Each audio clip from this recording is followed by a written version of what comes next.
وقال الذين لا يرجون لقاءنا لولا أنزل علينا الملائكة أو نرى ربنا لقد استكبروا في أنفسهم وعتوا عتوا كبيرا. يوم يرون الملائكة لا بشرى يومئذ للمجرمين ويقولون حجرا محجورا. وقدمنا إلى ما عملوا من عمل فجعلناه هباء منثورا. أصحاب الجنة يومئذ خير مستقرا وأحسن مقيلا. ويوم تشقق السماء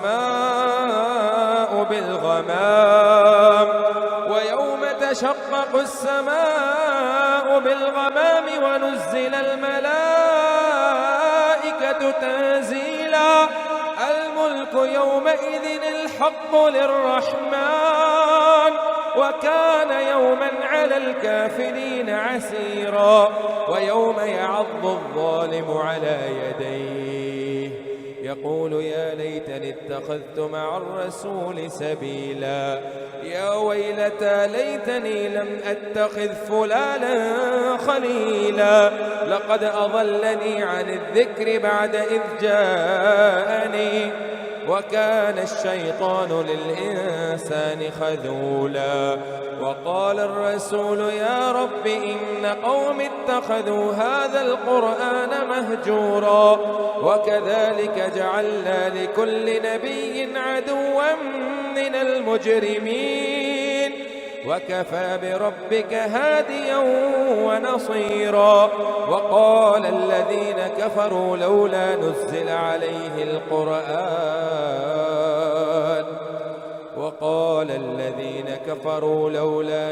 عليه القرآن جملة واحدة كذلك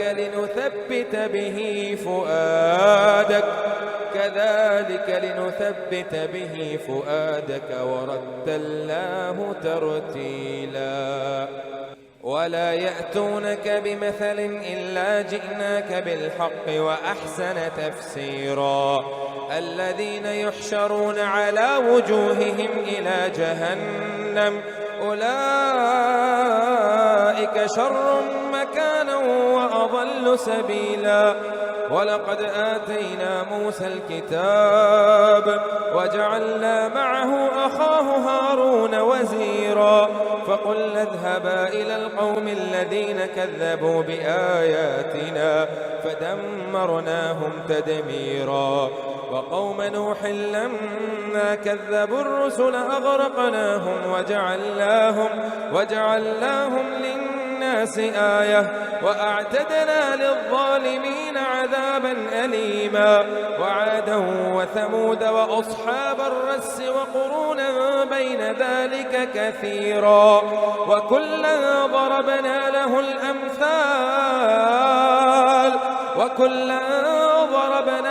الأمثال وكلا تبرنا تتبيرا. ولقد أتوا على القرية التي أمطرت مطر السوء أفلم يكونوا يرونها بل كانوا لا يرجون نشورا. وإذا رأوك إن يتخذونك إلا هزوا أهذا الذي بعث الله رسولا إن كاد ليضلنا عن آلهتنا لولا أن صبرنا عليها. وسوف يعلمون حين يرون العذاب من أضل سبيلا. أرأيت من اتخذ إلهه هواه أفأنت تكون عليه وكيلا. أم تحسب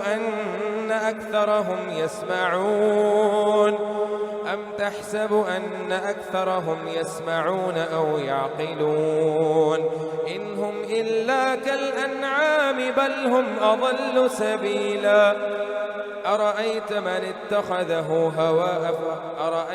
اتخذ إلهه هواه أفأنت تكون عليه وكيلا.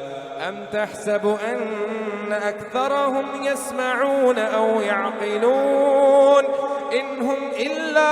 الأنعام بل هم أضل سبيلا ألم تر إلى ربك كيف مد الظل ولو شاء لجعله ساكنا ثم جعلنا الشمس عليه دليلا ثم قبضناه إلينا قبضا يسيرا وهو الذي جعل لكم الليل لباسا والنوم سباتا وجعل النهار نشورا وهو الذي أرسل الرياح بشرا بين يدي رحمته وأنزلنا من السماء ماء طهورا لنحيي به بلدة ميتا ونسقيه مما خلقنا أنعاما وأناسيا كثيرا ولقد صرفناه بينهم ليذكروا فأبى أكثر الناس إلا كفورا ولو شئنا لبعثنا في كل قرية نذيرا فلا تطع الكافرين وجاهده به جهادا كبيرا وهو الذي مرج البحرين هذا عذب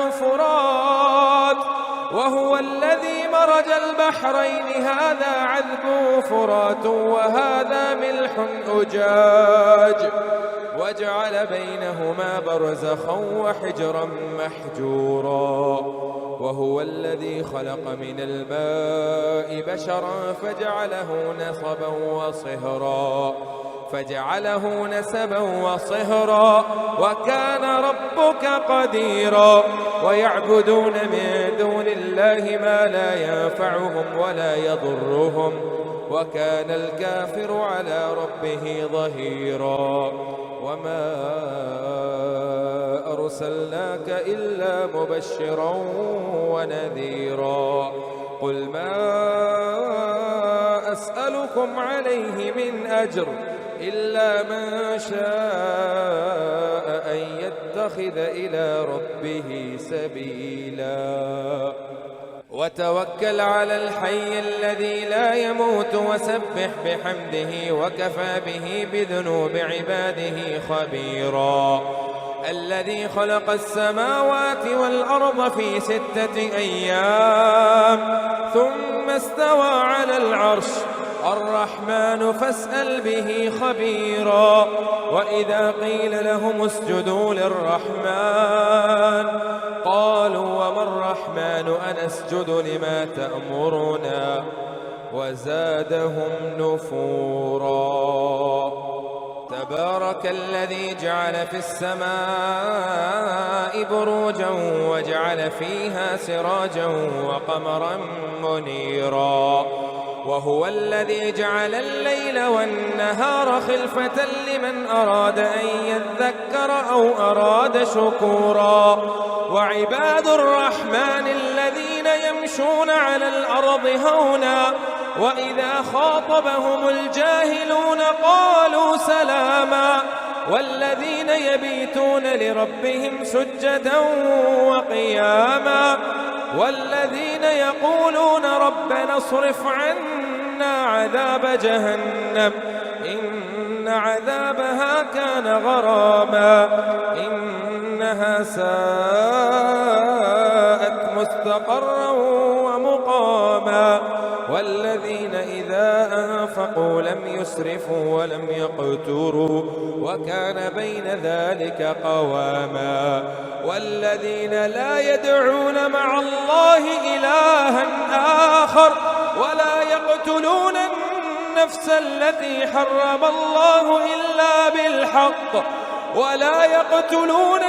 النفس التي حرم الله إلا بالحق ولا يزنون ومن يفعل ذلك يلقى أثاما يضاعف له العذاب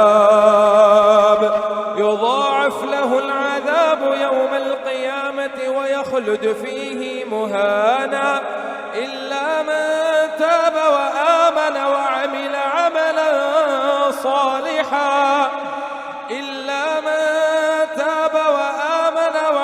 عملا صالحا فأولئك يبدل الله سيئات سيئاتهم حسنات وكان الله غفورا رحيما. ومن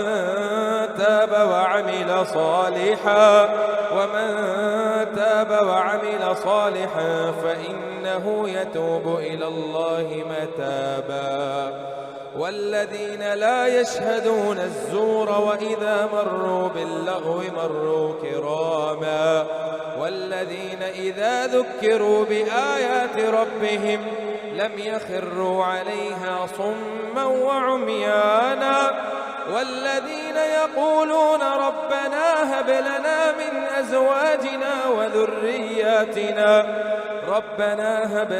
من أزواجنا وذرياتنا قرة أعين واجعلنا للمتقين إماما.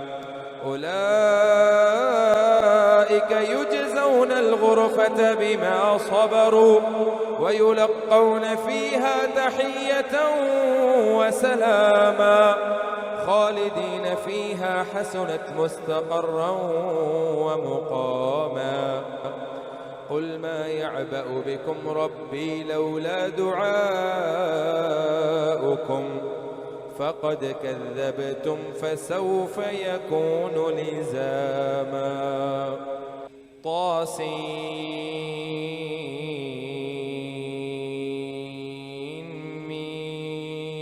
طاسين تلك آيات الكتاب المبين.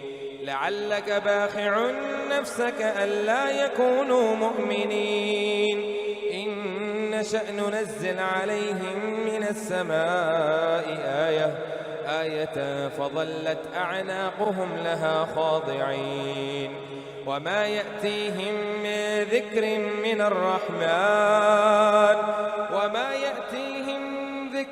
من الرحمن محدث إلا كانوا عنه معرضين. فقد كذبوا فسيأتيهم أنباء ما كانوا به يستهزئون. أولم يروا إلى الأرض كم أنبتنا فيها من كل زوج كريم إن في ذلك لآية وما كان أكثرهم مؤمنين وإن ربك لهو العزيز الرحيم. وإذ نادى ربك موسى أن ائت القوم الظالمين قوم فرعون ألا يتقون قال رب إني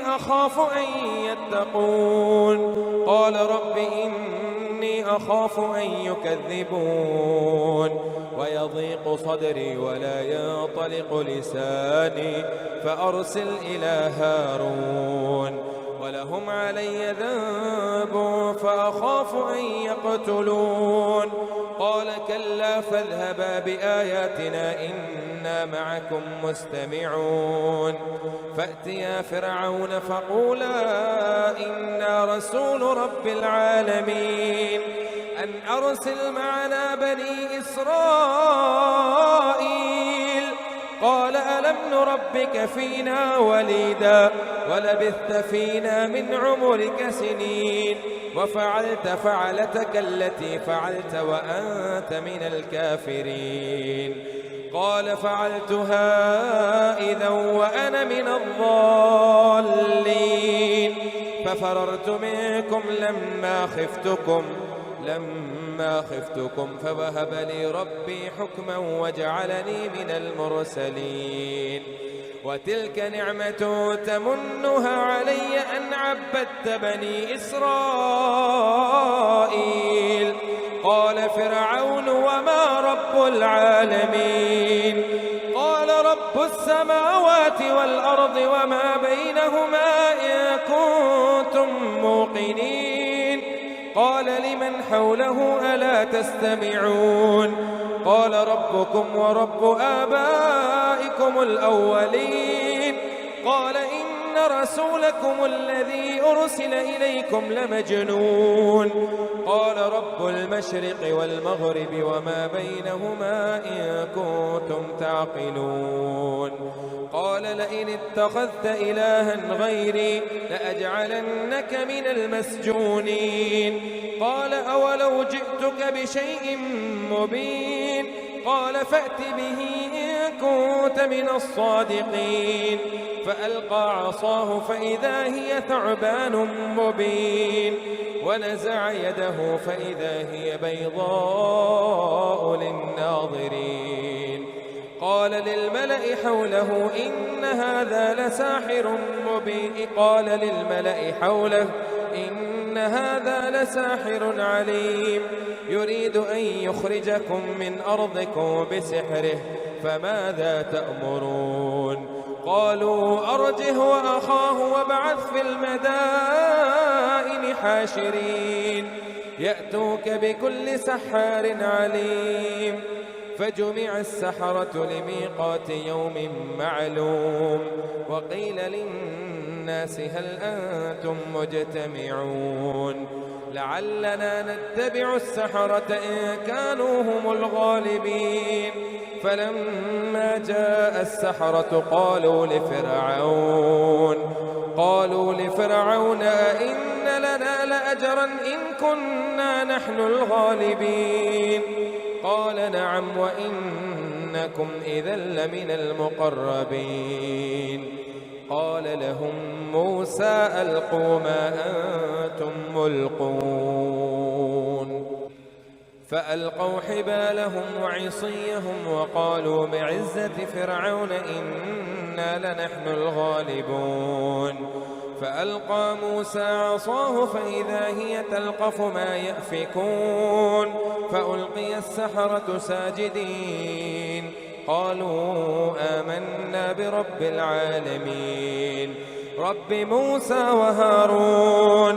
قال آمنتم له قبل أن آذن لكم إنه لكبيركم الذي علمكم السحر فلسوف تعلمون لأقطعن أيديكم وأرجلكم من خلاف ولأصلبنكم أجمعين. قالوا لا ضير إنا إلى ربنا منقلبون. إنا نطمع أن يغفر لنا ربنا خطايانا أن كنا أول المؤمنين. وأوحينا إلى موسى أن أسر بعبادي إنكم متبعون.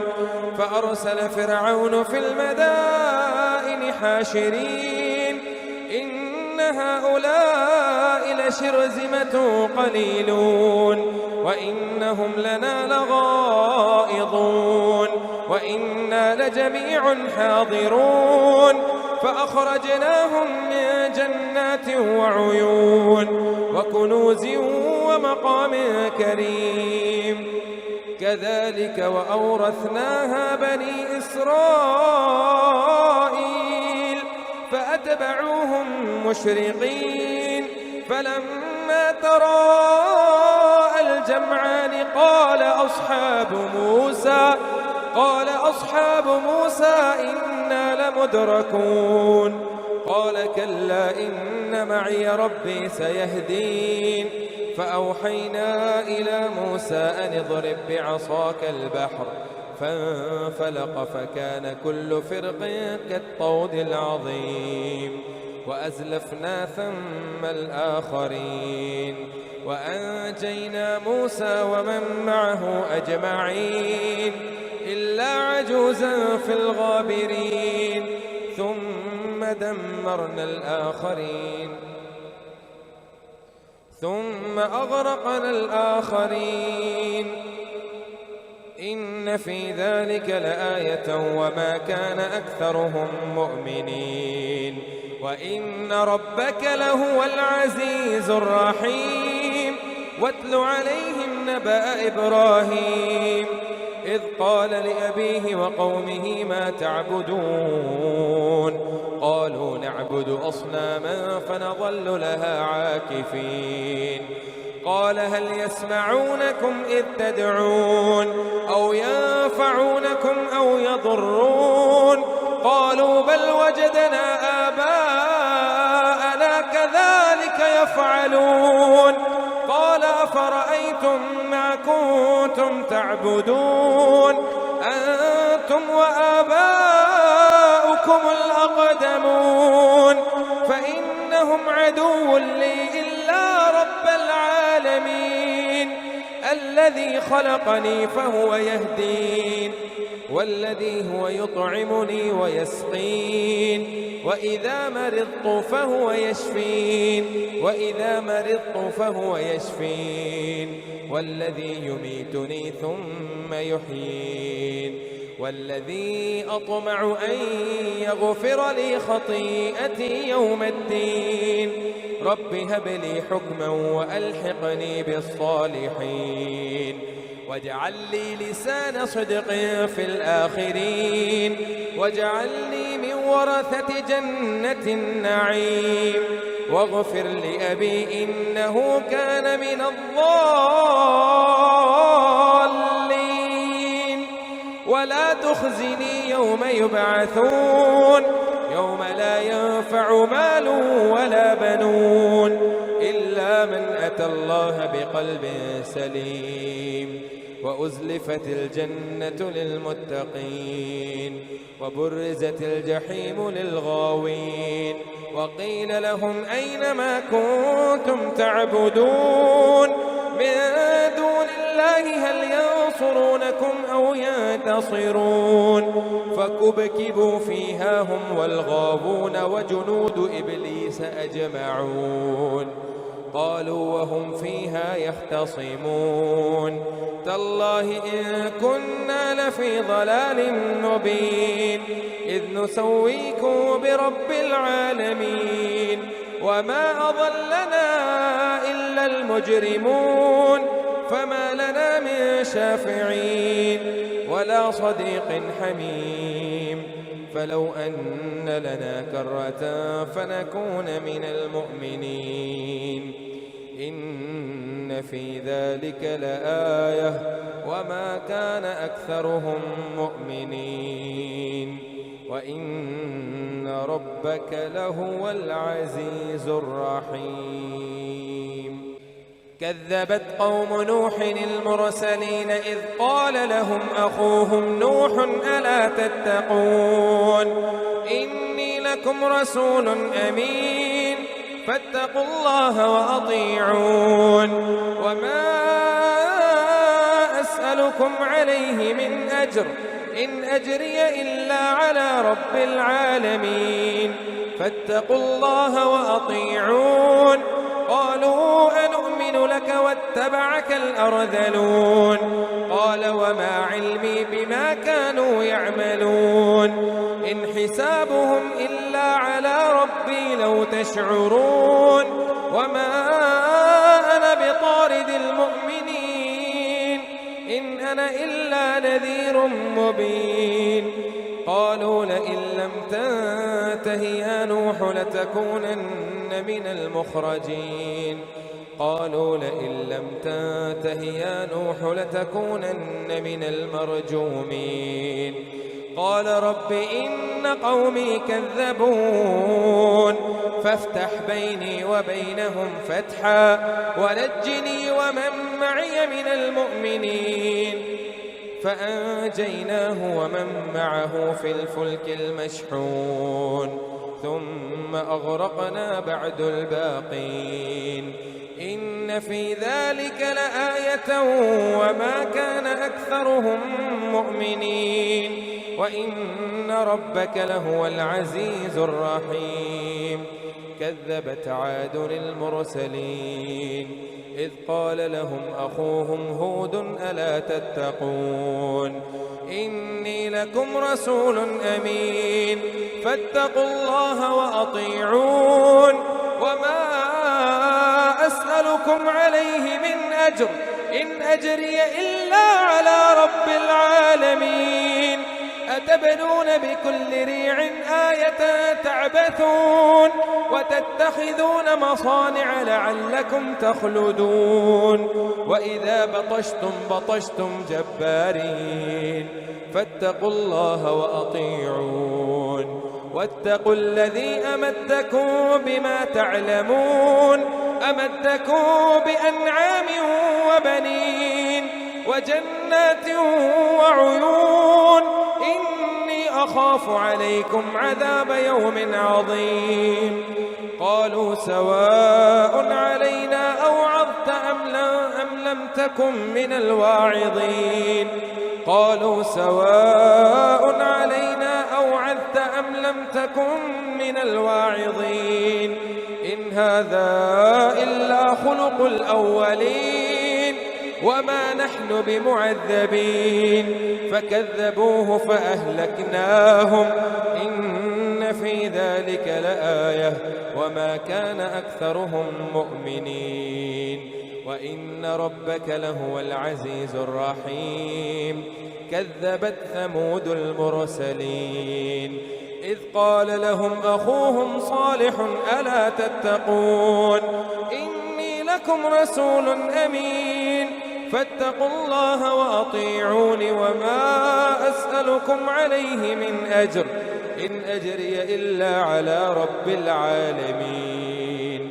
أتتركون فيما هاهنا آمنين في جنات وعيون أتتركون فيما هاهنا آمنين في جنات وعيون وزروع ونخل طلعها هضيم وتنحتون من الجبال بيوتا آمنين وتنحتون من الجبال بيوتا فارحين فاتقوا الله وأطيعون ولا تطيعوا أمر المسرفين الذين يفسدون في الأرض ولا يصلحون قالوا إنما أنت من المسحرين ما أنت إلا بشر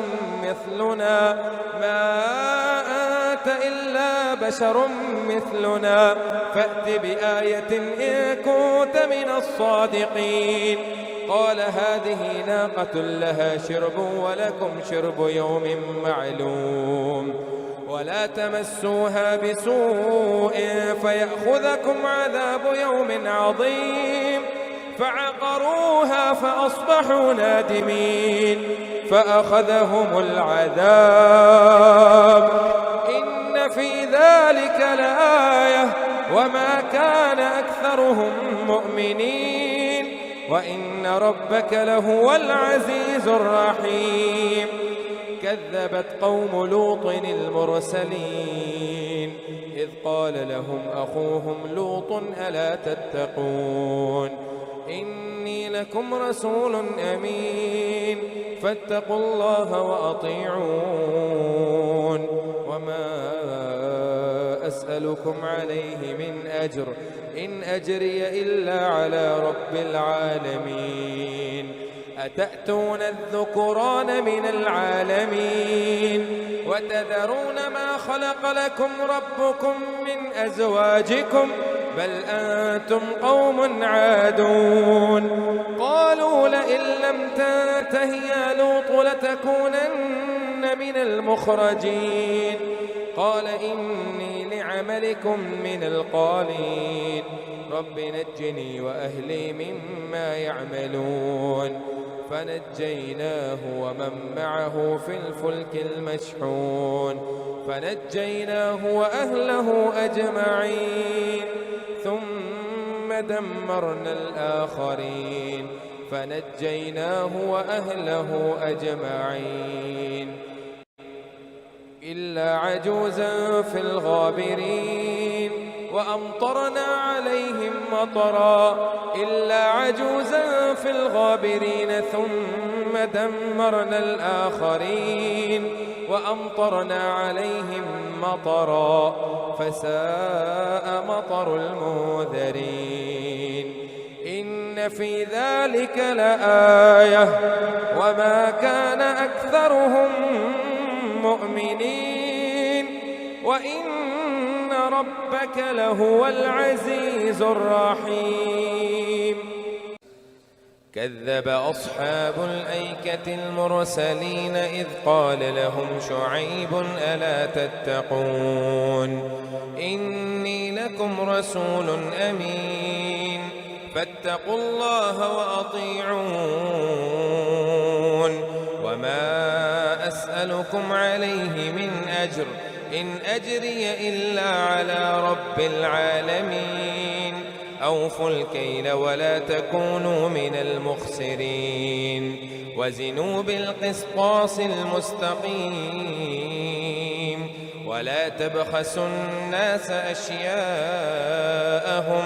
ولا تبخسوا الناس أشياءهم ولا تعثوا في الأرض مفسدين واتقوا الذي خلقكم والجبلة الأولين قالوا إنما أنت من المسحرين وما أنت إلا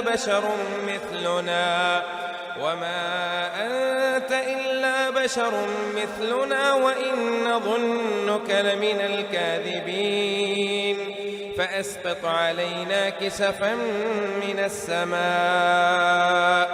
إن كنت من الصادقين قال ربي أعلم بما تعملون فكذبوه فأخذهم عذاب يوم الظلة إنه كان عذاب يوم عظيم إن في ذلك لآية وما كان أكثرهم مؤمنين وإن ربك لهو العزيز الرحيم وإنه لتنزيل رب العالمين نزل به الروح الأمين على قلبك لتكون من المنذرين بلسان عربي مبين وإنه لفي زبر الأولين أولم يكن لهم آية أن يعلمه علماء بني إسرائيل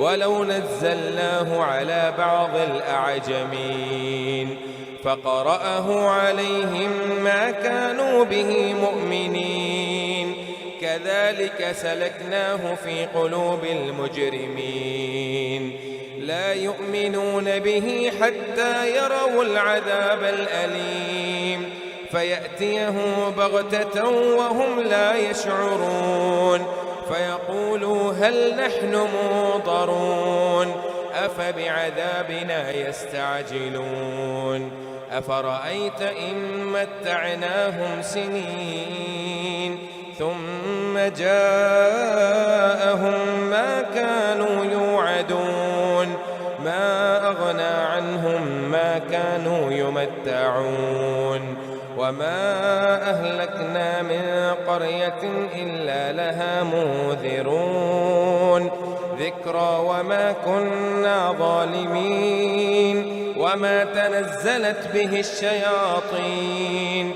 وما ينبغي لهم وما يستطيعون إنهم عن السمع لمعزولون فلا تدع مع الله إلها آخر فتكون من المعذبين وأنذر عشيرتك الأقربين واخفض جناحك لمن اتبعك من المؤمنين فإن عصوك فقل إني بريء مما تعملون وتوكل على العزيز الرحيم الذي يراك حين تقوم وتقلبك في الساجدين إنه هو السميع العليم هل أنبئكم على من تنزل الشياطين تنزل على كل أفاك أثيم يلقون السمع وأكثرهم كاذبون والشعراء يتبعهم الغاوون ألم تر أنهم في كل واد يهيمون وأنهم يقولون ما لا يفعلون إلا الذين آمنوا وعملوا الصالحات وذكروا الله كثيرا وانتصروا من بعد ما ظلموا وسيعلم الذين ظلموا أي منقلب ينقلبون. طاسين تلك آيات القرآن وكتاب مبين هدى وبشرى للمؤمنين الذين يقيمون الصلاة ويؤتون الزكاة وهم بالآخرة هم يوقنون إن الذين لا يؤمنون بالآخرة زينا لهم أعمالهم فهم يعمهون أولئك الذين لهم سوء العذاب وهم في الآخرة هم الأخسرون وإنك لتلقى القرآن من لدن حكيم عليم إذ قال موسى لأهله إني آنست نارا سآتيكم منها بخبر أو آتيكم بشهاب قبس لعلكم تصطلون فلما جاءها نودي أن بورك من في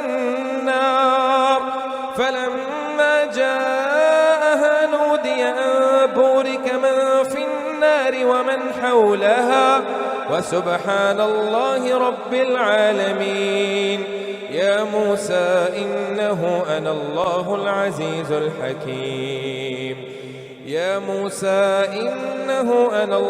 العزيز الحكيم وألق عصاك فلما رآها تهتز كأنها جان ولا مدبرا ولم يعقب.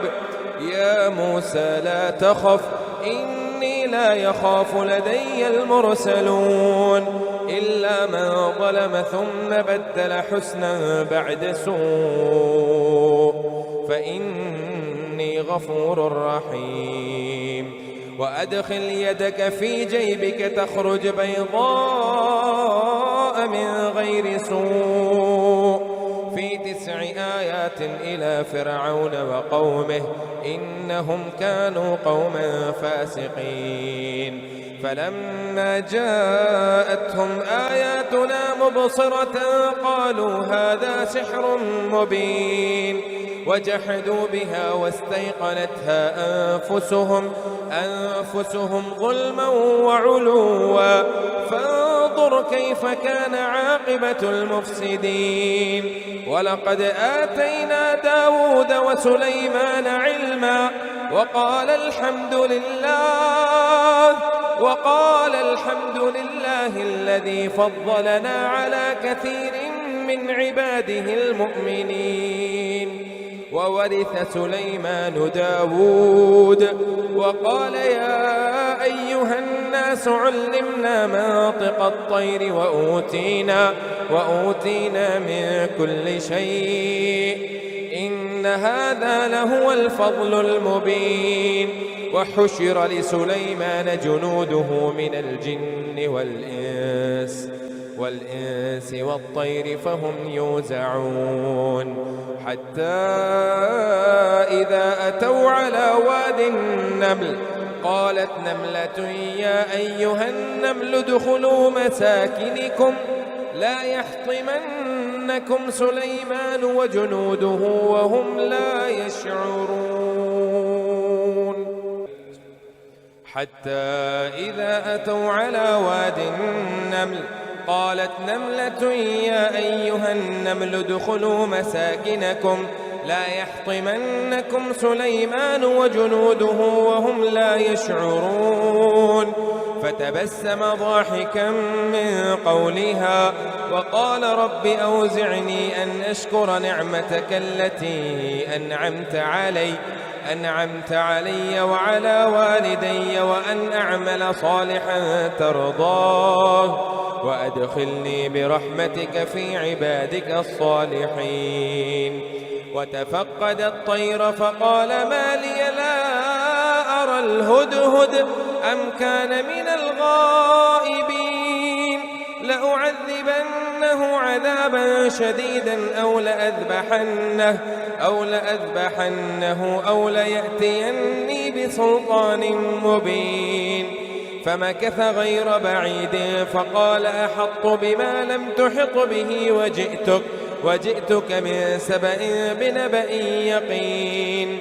إني وجدت امرأة تملكهم وأوتيت من كل شيء ولها عرش عظيم وجدتها وقومها يسجدون للشمس من دون الله وزين لهم الشيطان أعمالهم فصدهم عن السبيل فهم لا يهتدون. ألا يسجدوا لله الذي يخرج الخبأ في السماوات والأرض ويعلم ما تخفون وما تعلنون. الله لا إله إلا هو رب العرش العظيم. قال سننظر أصدقت أم كنت من الكاذبين اذهب بكتابي هذا فألقه إليهم ثم تول عنهم فانظر ماذا يرجعون. قالت يا أيها الملأ إني ألقي إلي كتاب كريم إنه من سليمان وإنه بسم الله الرحمن الرحيم. ألا تعلوا علي وأتوني مسلمين. قالت يا أيها الملأ أفتوني في أمري ما كنت قاطعة أمرا حتى تشهدون. قالوا نحن أولو قوة وأولو بأس شديد والأمر إليك فانظري ماذا تأمرين.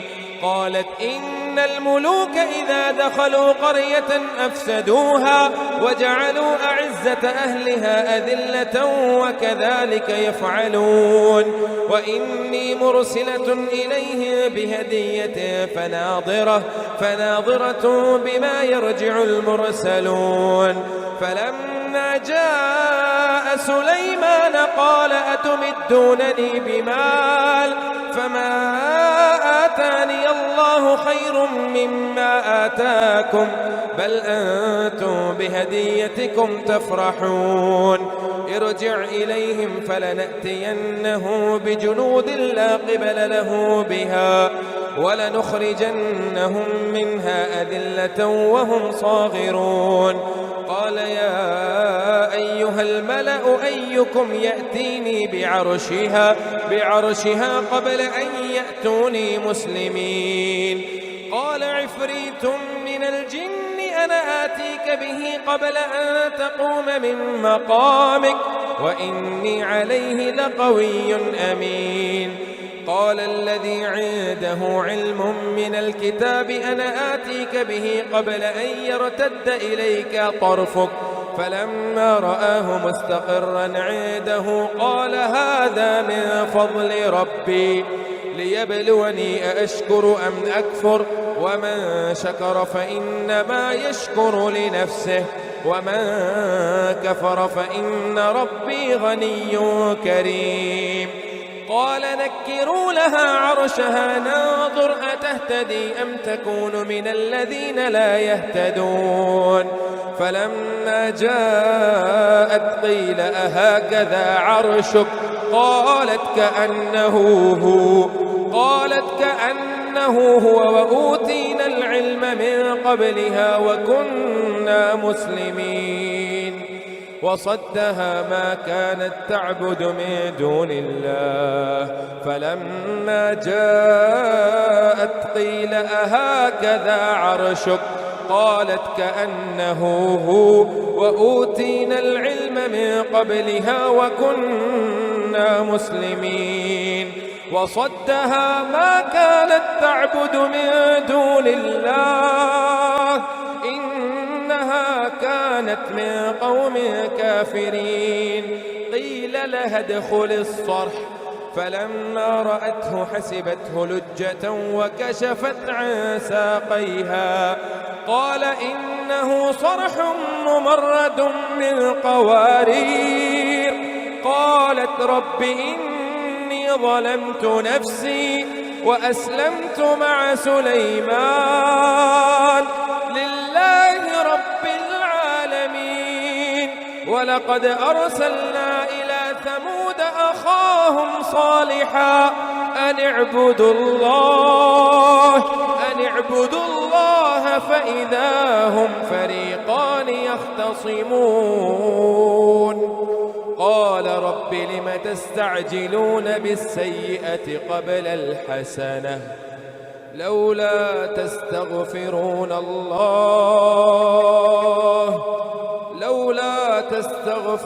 الله لعلكم ترحمون.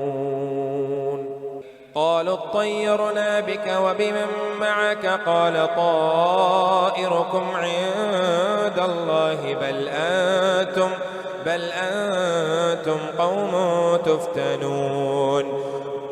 قال يا قوم لم تستعجلون بالسيئة قبل الحسنة لولا تستغفرون الله لعلكم ترحمون.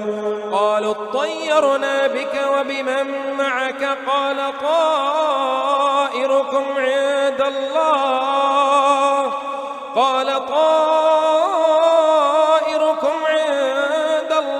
بل أنتم قوم تفتنون. وكان في المدينة 9 رهط يفسدون في الأرض ولا يصلحون. قالوا تقاسموا بالله لنبيتنه وأهله ثم لنقولن لوليه ما شهدنا مهلك أهله وإنا لصادقون. ومكروا مكرا ومكرنا مكرا وهم لا يشعرون.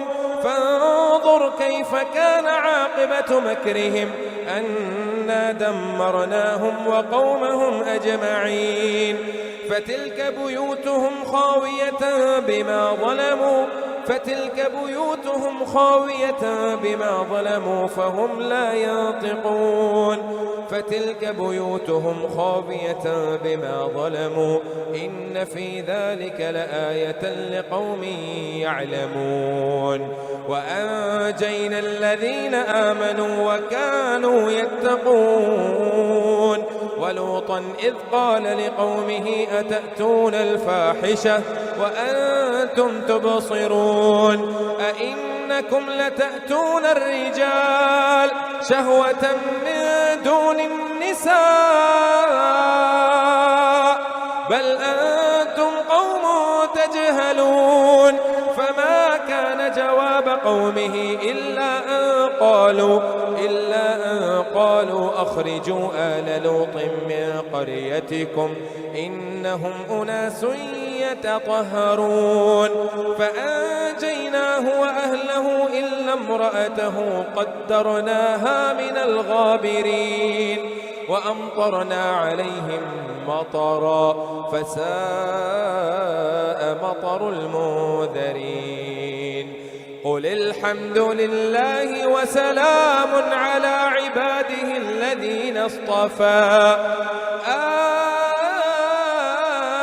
الله خير أما يشركون.